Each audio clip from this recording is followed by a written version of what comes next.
mentioned that shaken baby syndrome was something not as straightforward as it seemed. Back around 2000, 2001, a good friend of mine I had done some death penalty work with called me up and said, I've got a shaken baby trial in Athens, Texas, and I'm wondering if you have some time. I was teaching at University of Oklahoma at the time. Would you come down this summer and help me try it? It's going to have a lot of science. And I was sort of like, well, I don't quite understand, Bruce. And he said, well, you know, there is no such thing as shaken baby. And I was like, what? And he said, just come down here and I'll explain it to you. So, you know, kind of scratching my head, thinking this might be a practical joke, I took it on and started researching and doing a lot of the, you know, talking to experts, reading the articles, asking the questions, and sure enough, what I discovered is there's really no foundation for believing that you could, the state's theory is that you can, a person can pick up a baby and shake the baby hard enough to give it, to create bleeding, subdural bleeding in, you know, the protective layers of the brain, bleeding in the eyes, and brain swelling that can lead to the baby's death, but not injure the baby in any other way. So no bruising, no broken ribs, no neck injury, that somehow you could get the forces high enough to create the kinds of injuries that you'd see in a high-speed car crash. And they say this all the time. You can only get these injuries in a high-speed car crash or shaking.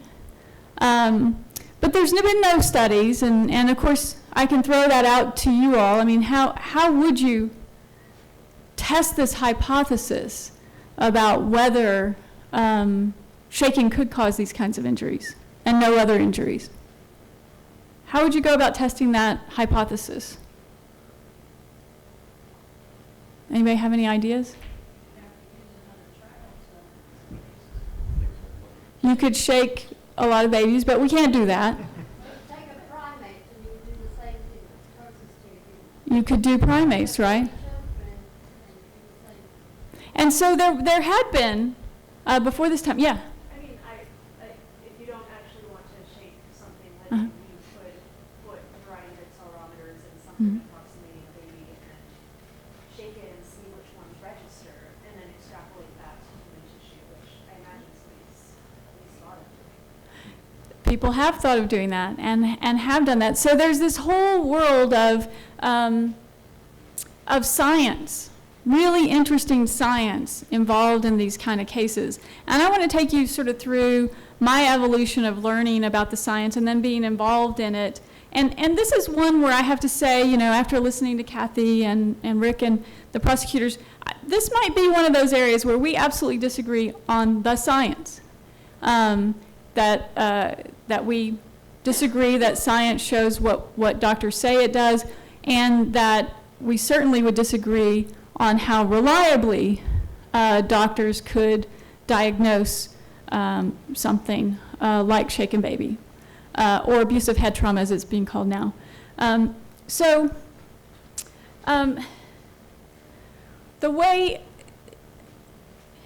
let me just go into, went to this trial I go to Athens for. It was a young father. What I understand now is it's a very common story. Young father, first time left alone with a very young baby, 7 weeks old. Mom finally goes out to go shopping with her mom, and the baby becomes unresponsive. Baby's taken to the hospital. Baby has subdural bleeding and retinal hemorrhages, bleeding within the eyes. And the father's immediately suspected of injuring the child and injuring the child severely. The state's theory of the case was that these three things, brain swelling, bleeding, and bleeding eyes, must mean that the baby was shaken. and shaken by the last person with the baby, which was the father. Because you get these injuries, the baby would go immediately unconscious. So this was, in 2001, was the mantra in these cases. We got an expert, neurosurgeon from Georgetown, to look at the case, Dr. Yazinski, and what he found was, if you looked at the birth records, the baby was a forceps delivery baby. Trouble with delivery. The baby in the medical records had injuries noted to its forehead on each side from the forceps. You could see these very clearly in the early photographs of the baby. And sure enough, the subdural hematomas were in those two spots. One of them was all old bleeding, and the other was old and new bleeding. But the state had not really grappled with this old and new bleeding before trial. I remember the day that Dr. Yazinski came in for the trial. We had talked about whether we wanted to challenge the whole science of shaken baby before trial, like in a Daubert hearing, because Texas has pretty darn good, strong Daubert rules. But we both decided that no judge in Athens is going to throw out the whole notion of shaken baby syndrome. We'll just go to trial. I still remember Dr. Yazinski coming in and talking to the client and telling him basically what he discovered, which is it's old bleeding. It completely matches up with the forceps marks from birth. You didn't do this. Because oftentimes with caregivers, they don't know what happened. And I think sometimes they feel responsible when a baby dies in their care. And, he completely broke down at finally having an answer to what happened to his child and where he was. And at trial, when our expert testified about the old bleeding and the forceps marks, the state took the opportunity to call a rebuttal witness back. And the rebuttal witness that they called was the mom, who believed the science that the state was telling her, that it could only have happened through shaking and only through the last person with the baby. And she got back up on the stand, and the state's theory had changed not to the shaking would cause immediate collapse, but that the father would go into the baby's room day after day to change the diaper or whatever, and he was in there for sort of a extended period of time. And so he must have been shaking the baby day after day after day to get this old bleeding exactly where the forceps marks were made. And so that's how this theory of the state's case changed. In the end, our client was convicted of a negligent injury to a child, and the judge was seriously considering throwing the case out altogether, but he did end up having a short sentence, and that after looking at serving life in prison. I should have seen the case as a huge success, and I certainly would now looking back at it, but at the time I was completely distraught because it ruined his life, it ruined his wife's life, and all based on an untested theory. And so I became, more engaged about this, but that was my only case that I had. I helped pro bono on a few other cases out of Dallas around the time. But then when I came to Arizona, I had another opportunity to get involved in these cases and to make a difference. And when you're ever given an opportunity to make a difference, you take it, because there's nothing better than that. So we had a few cases at the Arizona Justice Project. That's why Randy Papetti's on this panel, mostly because I twisted his arm into helping us with one of those. And time after time, the cases I see, it's the same thing. A rush to judgment that doctors can tell based on bleeding the brain, bleeding the eyes, that not only that there was a crime committed, and it was generally murder, but who committed it? The very last person with the baby. And so many things are ignored, like the baby's entire medical history. And what we know now is that we know there are a lot of other things that cause bleeding in the brain, bleeding in the eyes, brain swelling that are either not intentional, maybe accidental, or not trauma at all, but disease processes like sickle cell anemia or sepsis or, you name it. Venous thrombosis, stroke, babies have strokes. What we've also discovered is that there has been a lot of testing. So just like you said, there has been testing on primates. And you can't get anywhere near the forces to get these kinds of injuries through shaking alone. There have been tests with biofidelic dummies, with accelerometers to see if you can get the forces needed to cause concussion, bleeding, loss of consciousness, those types of things. We can't get there. The biomechanical engineers just can't get to those forces. It's also interesting to me, these cases really play upon me because we have, lots of people now have nanny cams, right? We've got tons of nanny cams. We've got people videoing things everywhere. We still don't have any video evidence that shaking actually causes these injuries. We have people on video shaking babies. You can Google it on the internet, you can see these videos, but in none of those cases were there injuries, not like this. Of course, I must say, I always have to give the disclaimer because people claim that perhaps I don't understand that there is child abuse and that you can injure a baby through shaking. I absolutely know that people injure children. I believe it's a serious problem. I also believe that you can injure a baby through shaking it. I just don't think there's any scientific support for the notion that you can shake a baby, generate the kind of forces it takes to create subdural hematoma and retinal hemorrhage and death without any other indication of injury to the baby. So I got dug in deep in these cases. And in investigating these cases, you run into media. One of those people in the media was Emily Bazelon, and she was a reporter.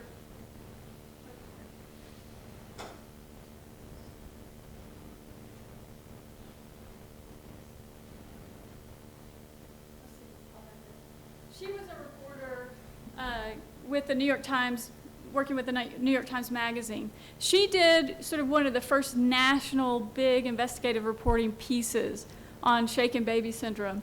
And, I talked to her along with a lot of other people in the arena, and she compiled this big piece that you don't get the significance of it here on the internet, but when it came out on Sunday, I can't remember the date there, the magazine, it was the cover of the magazine, in the homes of thousands and thousands of people, was this big article questioning the science behind shaken baby syndrome.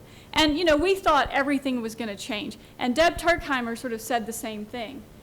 She thought after the Audrey Edmonds case, everything would change, because the experts in that case admitted that they don't know how much force you need to generate this. That it's quite possible that the last person with the baby didn't shake the baby, that there's just so much we don't know. And Audrey Edmonds was a woman accused and spent over 10 years in prison for shaking a baby.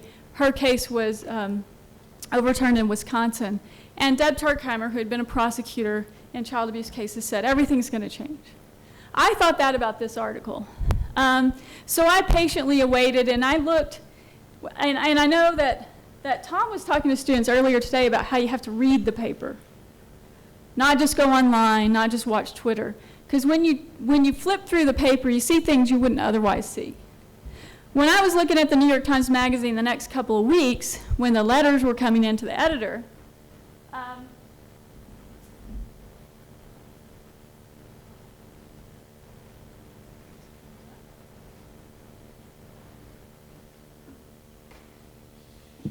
what I saw was this letter to the editor.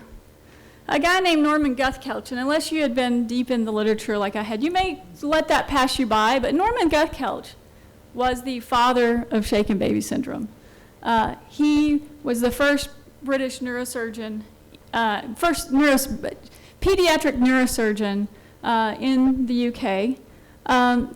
When I saw that, I thought, I mean, holy hell, this guy's still alive? I mean, he was writing these articles. he was a neurosurgeon in like 1930, and he was writing these articles in the 1950s. And it said Norman Guthkelch, Tucson, Arizona. Well, I was up at ASU, and I thought, that's 90 miles away. We gotta go talk to this guy. And so a student of mine found his address. We wrote him a letter. We asked if we could come talk to him. We drove down, and he welcomed us in his home, and he talked to us about shaken baby and how he, sort of formulated a hypothesis of that after seeing some babies with bleeding in the brain, bleeding in the eyes, that maybe it's shaking that's causing this, because you could shake children in the UK, perfectly acceptable. And then we started talking to him about the facts of some of our cases. And he got a bit alarmed. And so we sent him the medical records, the radiology, and we continued to communicate with him about the cases. And lo and behold, he has now come out saying, I can't believe this, that they've been using my name and using this hypothesis in this way to convict caregivers when there's a host of other explanations. And in fact, the case that we had, the baby had a long history of seizures and other brain, clear problems that would have led doctors to believe that there was something going on in the brain long before the baby's collapse. So working with Dr. Guthkelch, he became an expert in a case that we had, which led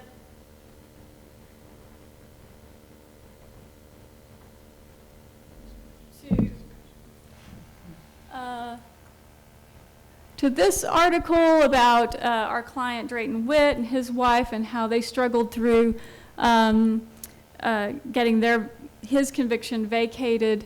And so it all comes around. And I think what I wanted to talk about is the role of the media in bringing about this change, this revolution in forensic science in which, we have to question everything, right? It's our role. If we're going to put people in prison and put people to death, there are people on death row for shaken babies. We need to know, what's your support for this? What is the support? What's the testing? How reliable is it? Because in this arena, what you have is you have doctors, right? They wear the white coats. They're called doctors. They come into the courtroom. But then you ask them, how do you diagnose shaken baby? Anybody have an idea? You guys? How does a doctor diagnose shaken baby syndrome? Check the eyes. Check the eyes and see if there's retinal hemorrhage? I've got cases with no retinal hemorrhage. A certain kind of retinal hemorrhage, just anyway. I've got lots of cases without retinal hemorrhage. Does that mean it's not shaken baby?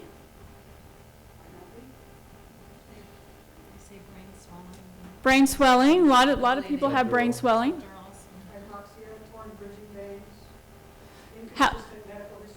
How much of these things does anybody have to be considered shaken baby? Constellation.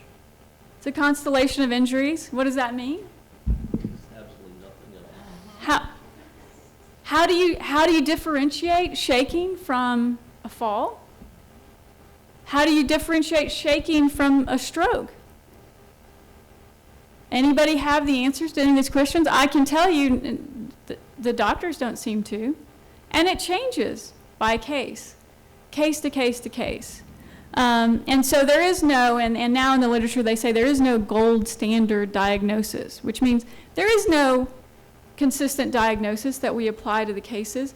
And what's been really helpful in the recent past is that some of the researchers trying to show that they've got some evidence behind this diagnosis have done meta-analyses.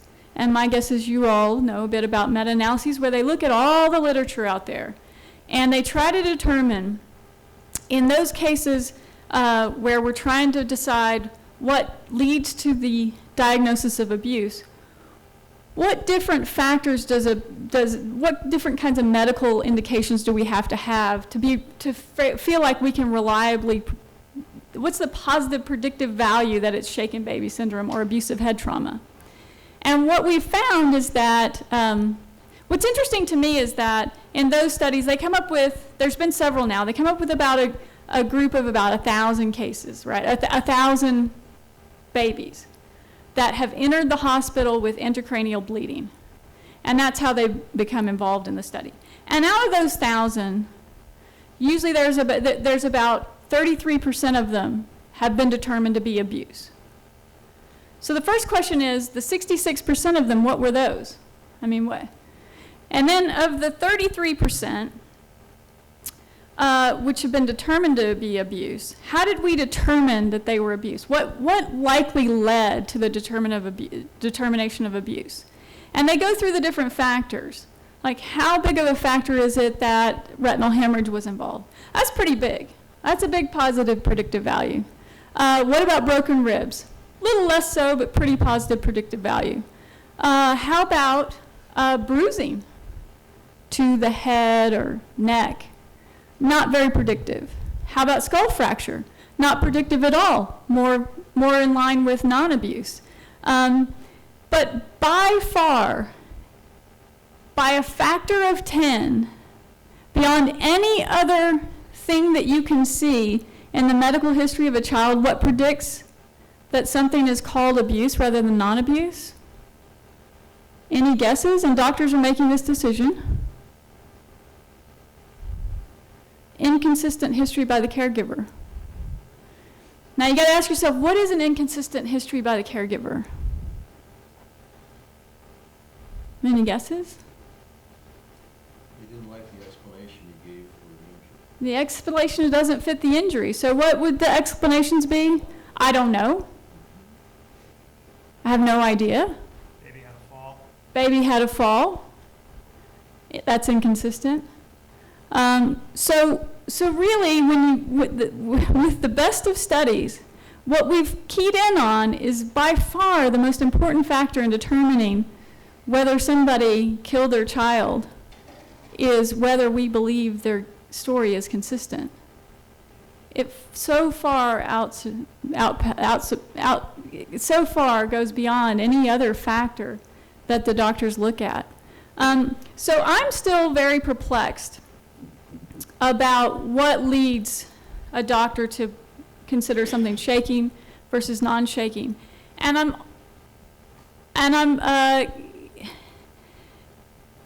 I'm hoping that one day we'll get some more testing on this to test the reliability of doctors. It's very difficult though, because it's hard to prove abuse versus non-abuse when, like I say, there's never been a witnessed account of shaking that's caused these injuries. And then just a few things about the trials in these cases. Generally what happens is that you have a criminal defendant. The state generally brings in more than one expert because you need more than one expert to talk about these cases. You often need, if the baby's died, you're going to have the medical examiner, a pathologist. You might have a neuropathologist who will look at the brain and talk about the state of the brain, how old the bleeding is, that sort of thing.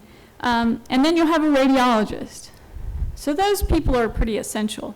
And then you might have a neurologist or a neurosurgeon to talk more in depth about what was happening in the brain. The defense, if they're lucky, might get state funding to bring in one expert. And so you might bring in somebody like a Dr. Plunkett, who's a forensic pathologist. He's not a radiologist, he's not a neurosurgeon, he's not a neurologist. He can tell you some things, and he's done a lot of research in shaken baby, but he can't talk about the radiology. And so you often get a case where you had either, I've got cases where I get 7 experts for the state and 1 expert for the defense, or few experts for the state and no expert for the defense. And then when you do have experts come in for the defense, I think I alluded to this earlier, what does the state say? How much did you get paid? How much money are you making? Where did you travel from? How many of these cases have you testified in? And when you've got a jury who's left to decide the science of shaken baby based on that, who has the advantage? And in fact, it's led many of the experts in the defense field to not take any money at all, so that when they testify, they can say, I don't take money for this. And it's sort of a sad state of affairs because they only have so much time. They can only give up so much of their time unpaid. And so you have a lot of defendants left without the means to mount a challenge. Talking about Ms. Sloan and the $300,000 she spent in the arson case. Arson cases are very expensive too. Lisa Randall in Phoenix, she was first charged with capital murder, and the 3 years before she went to trial, she spent $250,000 on the right experts, and the charges were eventually just dismissed. So it went from a capital murder with her looking at the death sentence to $250,000 in experts later being completely absolved and going home. So I think it's a sad state of affairs. I think we need a lot more testing in this area. I'm curious as to why we go forward in these cases when we know we don't know, and I will open it up. And do we want to start down that way, or? No, I'll go with it. I'll go second, we'll go in order. I've handled a handful of shaken baby cases over the years, but the first one goes back to 1998. So I've seen some of the evolution since 1998, and I think even people who would vigorously disagree about the state of affairs now would agree that the needle has moved quite a bit. You really couldn't even find experts to testify against shaken baby syndrome in the late 90s almost. And when you did, the effort was to try and say, yes, it exists, yes, it's an explanation for what's here, but here's some fact that maybe possibly explains it, so perhaps there's reasonable doubt. All the way to where we are today, which I'll explain in a second, is totally different. The question is why it's totally different. Some would suggest that it's totally different because some professors and some paid experts and a media that likes to buy into the idea of wrongfully convicted people loves those kinds of stories, that they've somehow garnered a lot of media attention, but there's been actually very little movement within medicine. People on the other side are wondering how it's possible that people can still be convicted given what we seem to agree when we actually get down to talking about the medical issues. In the context of this, the science is very, very fascinating, but probably what is more fascinating is the debate itself. The scientific issues could probably get resolved relatively quickly if you had people of good faith and proper training and a little bit of money that went into it. They're not more complex than lots of other things we look into. But this has existed as a sort of fire-hot glowing controversy for 20 years now, only growing in controversy because if any of you have had vigorous political debates with friends or relatives or anything, they're nothing compared to what goes on in this area. And it bears some questioning as to why that is. I wanted to point out a few things. Number one, I would disagree with Carrie a little bit on how the issue is framed. I think it is an interesting and potentially relevant issue whether to shake a baby violently and cause these particular injuries without leaving other signs such as neck injury or rib injuries. I'm willing to accept that it is. Babies are fragile. People are strong. If you shake a baby hard enough,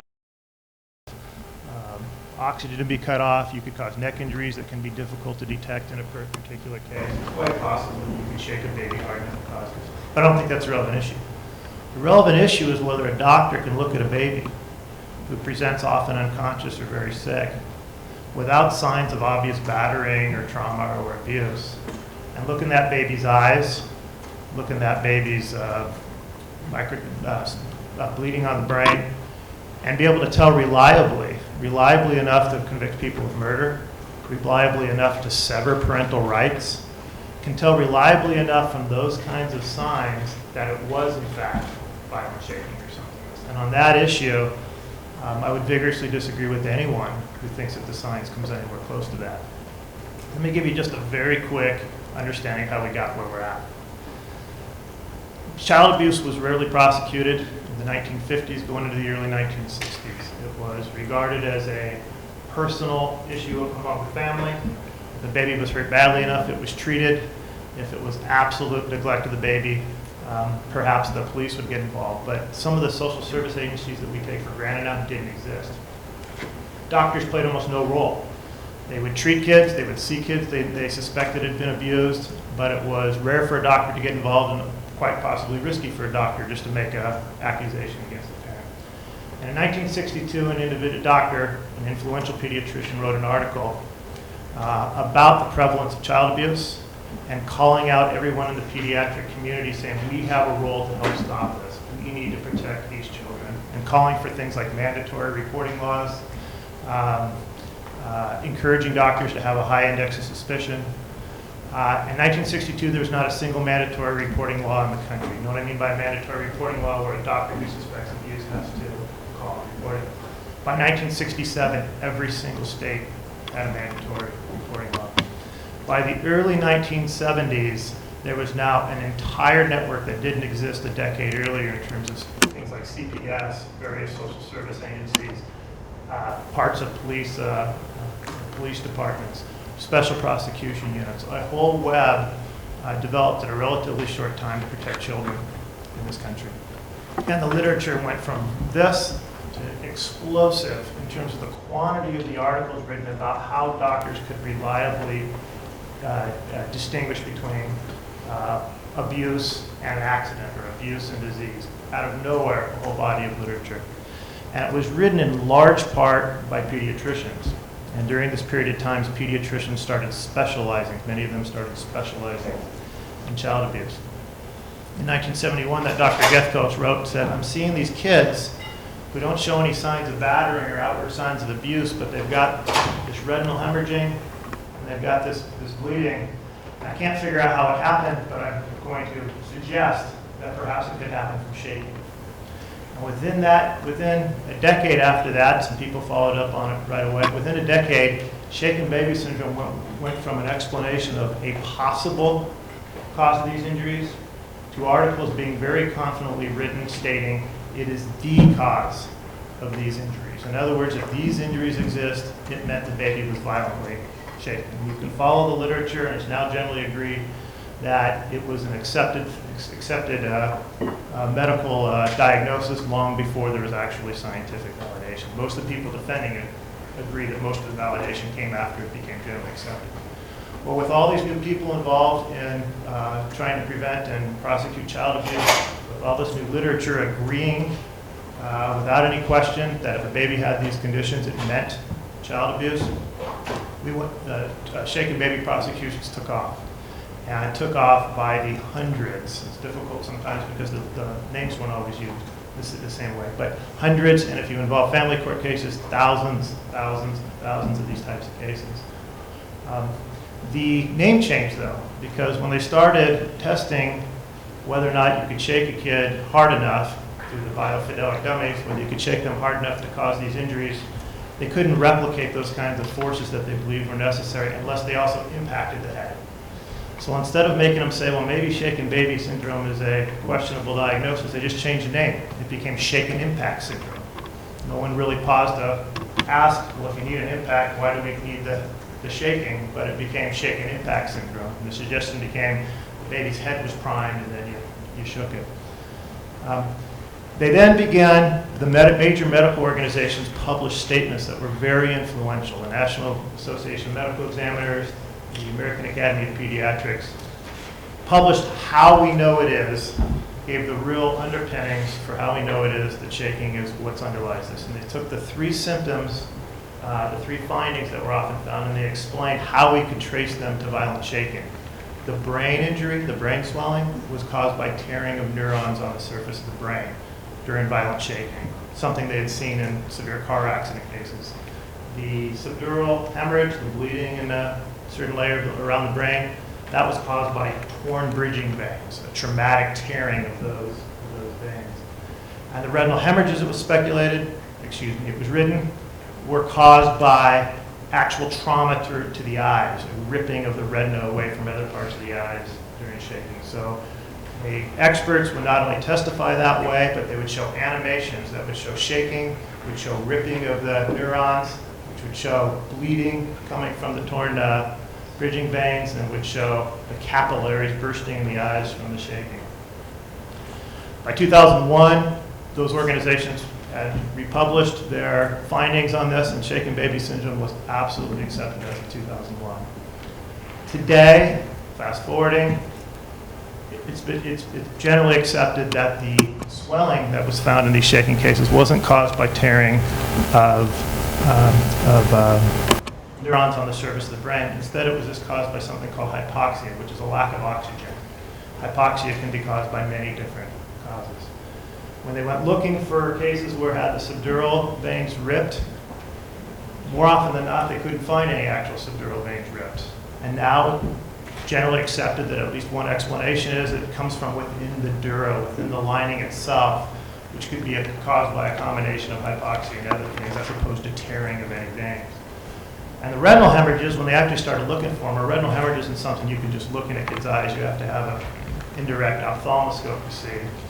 Not a lot of reason to look for them unless you're trying to prove that a kid was shaking. When they started doing that, they started finding retinal hemorrhages in all kinds of cases. And so now, the medical community that had been helping prosecute children for so long based on this theory had some explaining to do. And the explaining is what led to the debate that I again mentioned that I find so important. The retinal hemorrhage issue became, no, it's not just a retinal hemorrhage, it's a specific kind of retinal hemorrhage.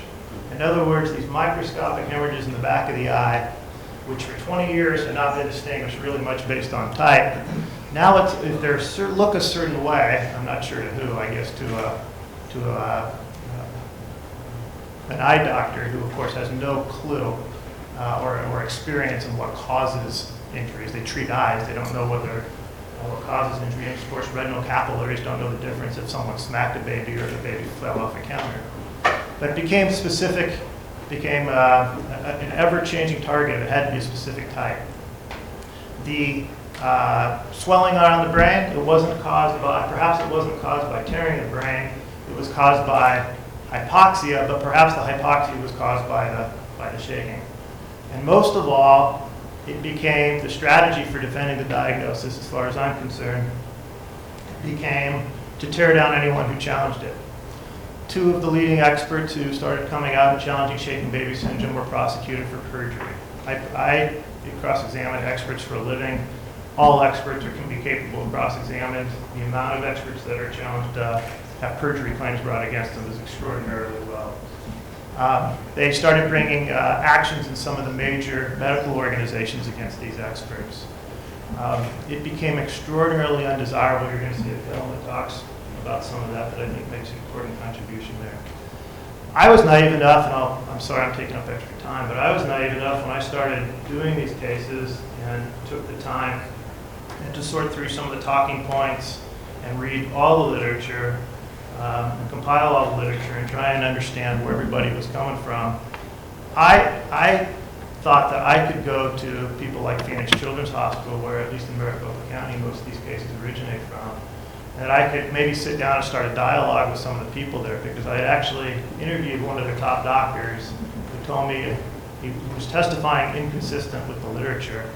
And I asked him what literature he was relying on, and the only thing he pointed back to was that 1962 Kemp case that talked about children needed greater protection, and he couldn't cite anything more recent. I thought that we could maybe avoid some of this tunnel vision, some of this everybody talking in their own corner. And I offered to buy lunch for their whole pediatric group if I can make a presentation. The general counsel thought it was a great idea. And I got back word that they had no interest. I tried again. I got back word that they had no interest. I made the same offer to people in Maricopa County Prosecutor's Office. This is not an area that is going away as fast as it should. There is, of course, room for prosecuting people who deny hurting a baby based on the physical findings of the baby. But the vast majority of doctors, pediatricians, are repeating dogma that's been around 20 years that is highly, highly debatable and is destroying a lot of families before it gets sorted out. You're going to hear, we have a couple people here who went through that ordeal themselves.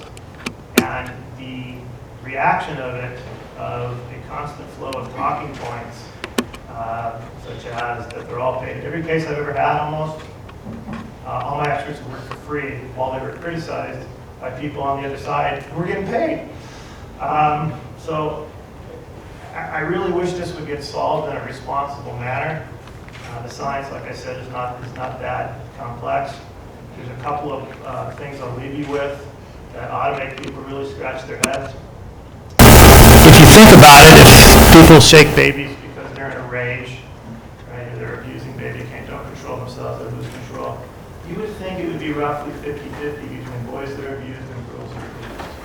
It's not. It's about 63% boys and 37% girls. Well, someone took that statistic and compared it to other situations where infants have some subdural bleeding. And so 63-37 is what I just gave you. After accidental trauma, 62% boys, 38% girls.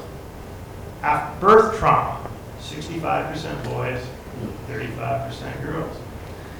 Infants diagnosed with certain types of extracerebral collections, certain various conditions that can have fluid collections and things in infants. 69% boys, 31% girls. Just looking at those statistics, there is a percentage of kids that are lumped into the abuse category that seem to fit pretty nicely in the accidental category and the extracerebral collections category, the birth trauma category. And on the very last thing was, I told you about the name. So it went from shaken baby syndrome when it turned out that shaking didn't cause these injuries without some impact. It became shaken impact. When shaken baby syndrome and shaken impact syndrome became so controversial, the American Academy of Pediatrics withdrew their prior statements on shaken baby syndrome. And their primary recommendation was it's okay to keep diagnosing it, but it should be referred to as abusive head trauma. Because we don't know if it was shaking, but we sure as hell know it was abuse. And I think that's indicative of the fact that there just simply isn't the type of objectivity, you can say on both sides, I don't know, but there certainly isn't the type of objectivity there needs to be on something as sensitive as blaming a parent for the death of their children. Hi, my name's Susan Goldsmith. I'm going to go really quickly so we can get to my movie, and you'll understand, I think, a lot after you see it. But very, very briefly, I made my career, I've been a reporter since 1987, and I did tons of stories in my career about kids that were abused, known to be abused, and were killed in the foster care system. I must have done that story 10 times throughout my career. When I got called about looking into shaken baby syndrome in 2008 or 2007, I was very skeptical that there was a problem with it. I said, there's all these kids known to be abused who are being killed. You mean to say that there are kids who are not really being abused? Anyway, I looked at it. You'll see the result is the movie I did with my first cousin, Meryl. And the thing that I would say to you, I think part of the reason we got here is, and I would call it a total nightmare situation, not being undone anywhere near where it needs to be. Basically, when people hear the words child abuse, they go completely fuzzy in the head. It's icky, it's horrible to think about. And when doctors say it happened, and prosecutors and police, you're prone to believe it. Why would these people say it? I actually have a lot of sympathy for prosecutors in these cases because they're relying on the doctors. You'll see in my movie what these doctors, who are the key promoters of this diagnosis, say in secret about the kind of science they have. You'll hear what they have to say. I think the prosecutors, in good faith, are relying on doctors who do this for a living, and I think you'll see in the movie why that's they should not be doing that. I'll be very interested to hear what you guys have to say after you see the film. Looking forward to the film. As I say, the first time I was seeing it all the way through. I just have two brief things to say. One is, when we're dealing with the human body, we're dealing with injuries to the human body, we're dealing with forces. We're dealing with the tearing of tissue. We're tearing, in some cases, with the breaking of bone. We're dealing, therefore, with forces. And who deals with forces? It's mechanical engineers, physicists, or biomechanical engineers we're talking about, particularly related to the body. As far as I know, there's not a single biomechanical engineer, mechanical engineer, or physicist who supports this theory. Not a single one. I was interested in Randy analogizing it to political arguments because it has become a vicious political argument. It is spooky. It is something that the people who are still supporting it, who in fact may be the majority of pediatricians, are supporting it without the least scientific reasoning. And I think that the syndrome I'm thinking of is the one that I guess is encapsulated by the statement, what one has not been reasoned into, one cannot be reasoned out of. And you can think of a lot of cases where we have arguments about the way the world works, where politics works, and you're never going to convince the person on the other side because he hasn't been reasoned, she hasn't been reasoned into it. And the characteristic of this is when you believe the thing from authority, generally, and the reasons have to, in other words, you believe it first, and then you keep trying to come up with reasons for believing it, rather than going the other way around. So I just will say that again. But one has not been reasoned into, one cannot be reasoned out of. Yeah.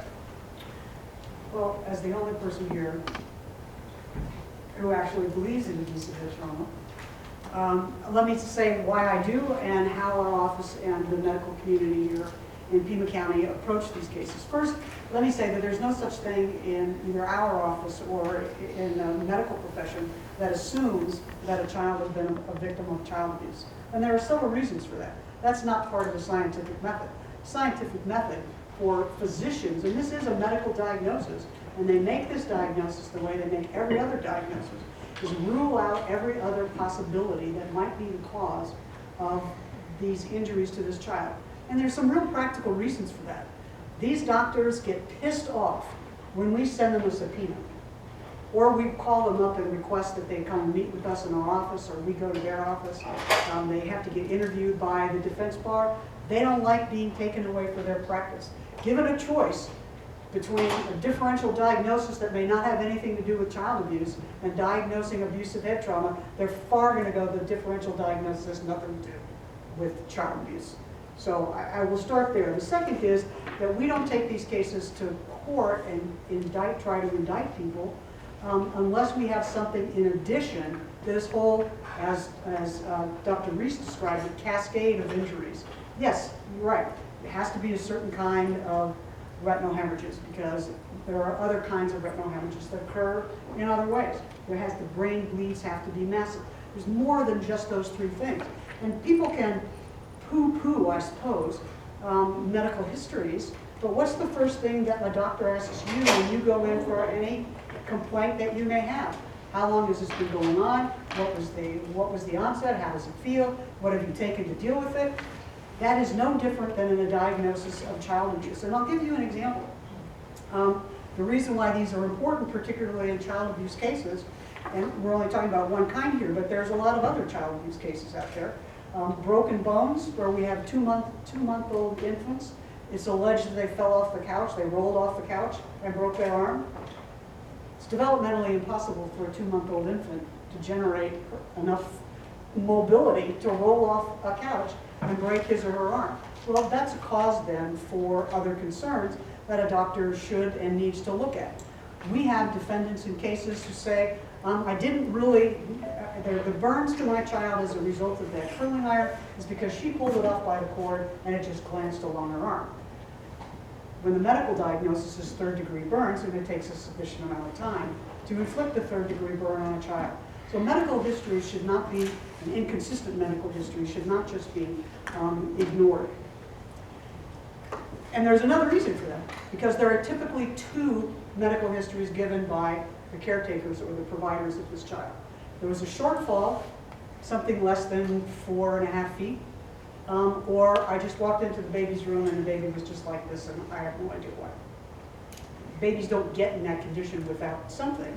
So a doctor is going to want to rule out any underlying disease etiology that may account for a child suddenly lapsing into a condition without any noticeable signs and symptoms by the caretaker or anybody else prior to that point of view.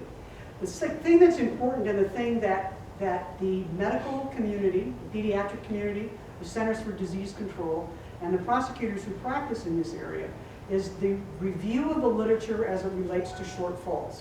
Is Dr. Plunkett and others will come in and say, all of these sequelae of injuries can happen from a child falling from a table of this height.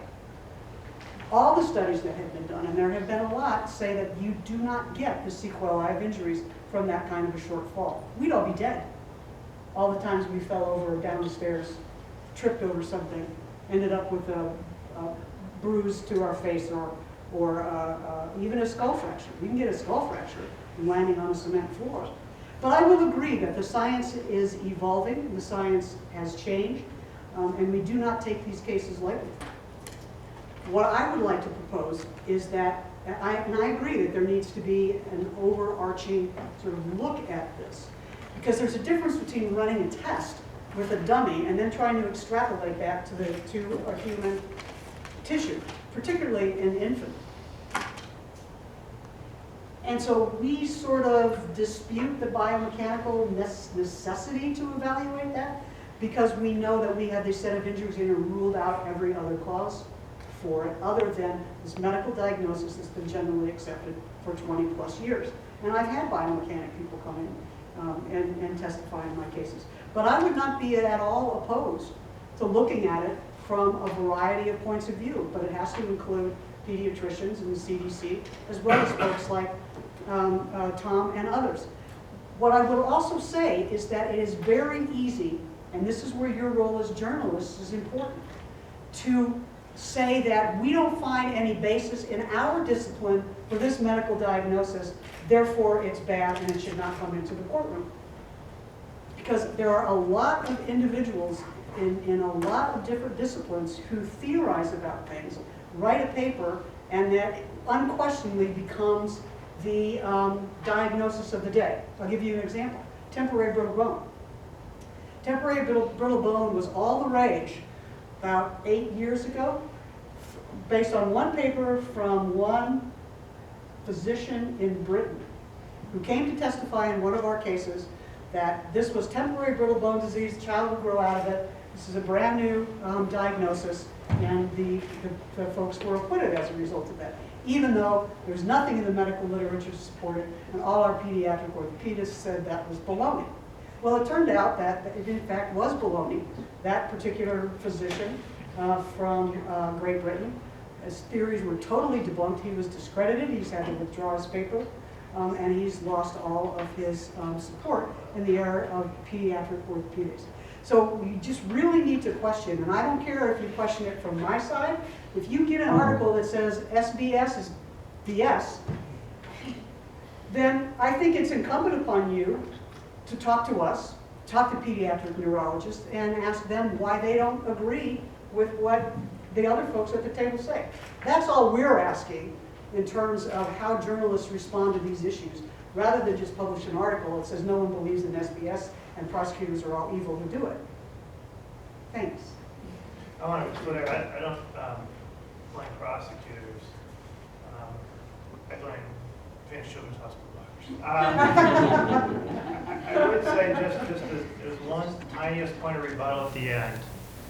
You know, there have been multiple cases of people caught on film in hospitals or in their homes of short falls in children developing the exact symptoms that have been attributed to shaken baby syndrome. So we know it's fact. It's fact that this can happen from short falls. And there is no similar recordation of any such sort of shaking causing this. I also want to agree that you know, asking questions of both sides is absolutely what I hope we all do, especially journalists. And so the questions of how do you know? What has been the method of testing? How reliable are you? And how do you know how reliable you are? Because doctors have these statistics, right, in every other field. Radiologists know they're right about 80% of the time, and that sort of goes for other doctors too. They do a lot of training when they get things wrong and question why they get things wrong. How do we know how often child abuse pediatricians get it right? It's kind of like the fingerprint and bite mark stuff. They're always right. Ipsit Dixit. And that's because there is no way to determine that you're wrong, right? So thank you very much. Great.